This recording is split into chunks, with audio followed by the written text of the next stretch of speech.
Hello, जय हिंद साथियों। तो कैसे हैं आप लोग? आई होप आप लोग एकदम बिंदास, एकदम बेहतरीन और स्वस्थ होंगे। तो हम आज आ गए एक नई वीडियो के साथ। संसद पार्लियामेंट को समझेंगे। टॉपिक को समझने से पहले हर बार की तरह एक विचार, अच्छा सा विचार हो जाए। लहरों का शोर नहीं, सागर का शांत चुनो। जीवन में कुछ करना है तो एकांत चुनो। अब हम अपने क्लास की बात करते हैं संसद संसद के बारे में।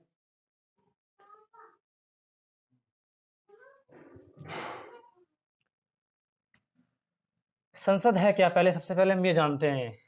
लोकतांत्रिक देश को चलाने के लिए एक सरकार बनाई जाती है। लोकतांत्रिक देश को चलाने के लिए एक सरकार बनाई जाती है। यह सरकार दिल्ली में स्थित होती है। कहाँ? दिल्ली में स्थित होती है, जो देश के कोने कोने से चुनकर लोगों से बनती है। जो देश के कोने कोने से लोगों से चुनकर बनती है।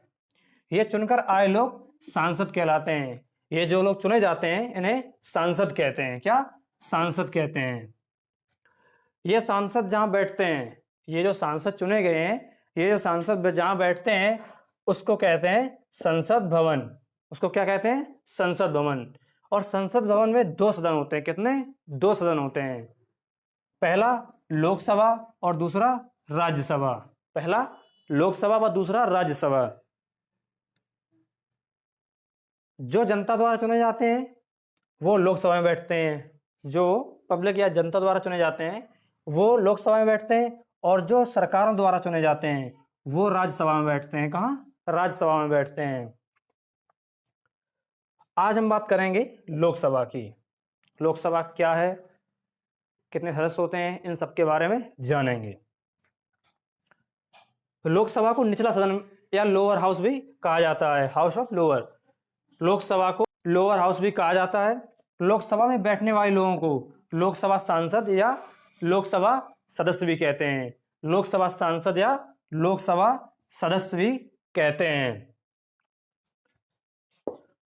1950 के संविधान के तहत 1950 के संविधान के तहत चुनाव आयोग सामान्य तौर पर देश में हर 5 वर्ष में लोकसभा सदस्यों का चुनाव एक इलेक्शन या चुनाव कराता है। संविधान का अनुच्छेद आर्टिकल नंबर 81 लोकसभा की संरचना को परिभाषित करता है। जो आर्टिकल नंबर 81 है वो लोकसभा की संरचना को परिभाषित करता है। भारत का संविधान सदन में अधिकतम 550 सदस्यों की अनुमति देता है। 550 सदस्यों की अनुमति देता है, जिनमें 530 सदस्य राज्यों का प्रतिनिधित्व करते हैं व 20 केंद्र शासित प्रदेशों का प्रतिनिधित्व करते हैं। जो 530 राज्यों का प्रतिनिधित्व करते हैं, 550 में से 530 करते हैं राज्यों का प्रतिनिधित्व। और जो 20 सदस्य बचे हैं वो 20 सदस्य करते हैं केंद्र शासित प्रदेशों का प्रतिनिधित्व। वर्तमान में लोकसभा में निर्वाचित प्रतिनिधियों द्वारा भरी गई 543 सीटें हैं। वर्तमान समय में 543 सीटें जो हैं। अब हम आगे बात करेंगे लोकसभा की स्थापना कब हुई। लोकसभा की स्थापना कब हुई? लोकसभा की स्थापना 1952 में हुई थी। 1952 में हुई थी। और यह लोकसभा की स्थापना 1952 में हुई थी।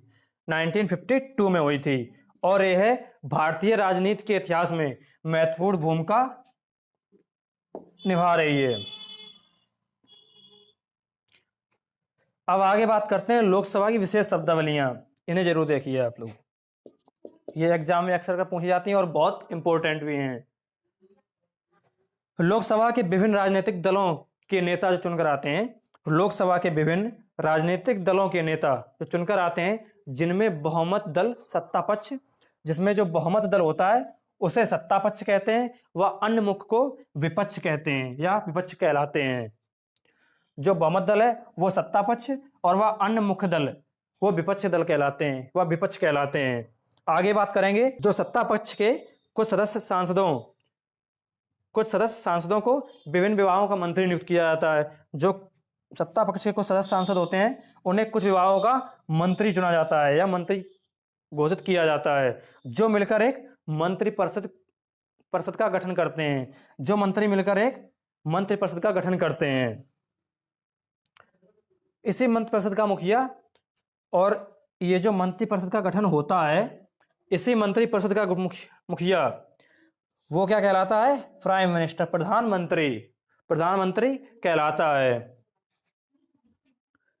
सामान्यतः सत्ता पक्ष से ही एक सदस्य को लोकसभा अध्यक्ष चुना जाता है, जिसे हम लोग लोकसभा स्पीकर बोलते हैं।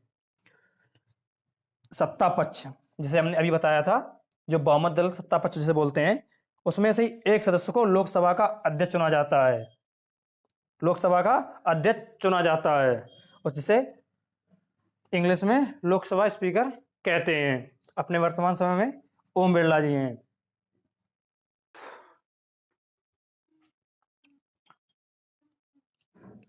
अभी जैसा कि हम आगे बता चुके हैं, लोकसभा का सदस्य होने के लिए क्या पात्रताएं चाहिए।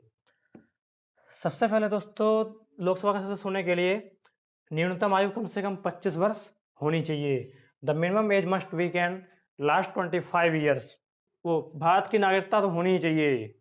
Have Indian citizenship. किसी भी चुनाव क्षेत्र का मतदाता होना चाहिए। Must be A voter of any constituency.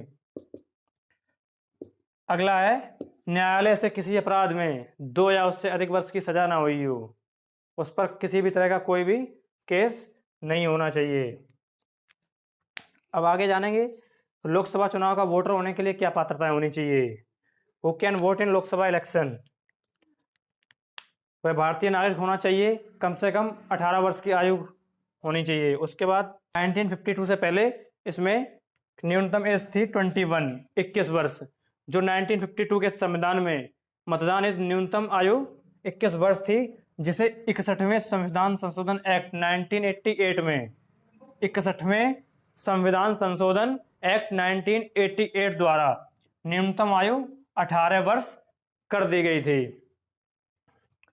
ये काफी बार एग्जाम्स में पूछा जा चुका है और आगे भी आने के चांसेस बने रहते हैं।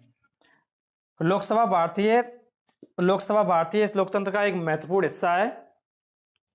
आप जान चुके हैं पहले भी, जो देश के संविधान व न्याय को सुनिश्चित करती है। इसका महत्व है देश का विकास व समृद्धि को अत्यंत महत्वपूर्ण है। इसका महत्व देश के विकास व समृद्धि में अत्यंत महत्वपूर्ण है। इसका कार्य क्या रहता है?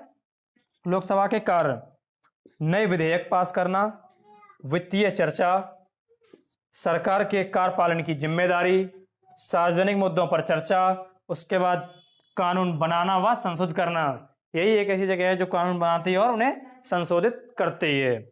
उसके बाद देश के मुद्दों पर विचार करना, नई योजनाओं व नीतियों का अनुमोदन करना, जो देश के भविष्य को निर्धारित करते हैं।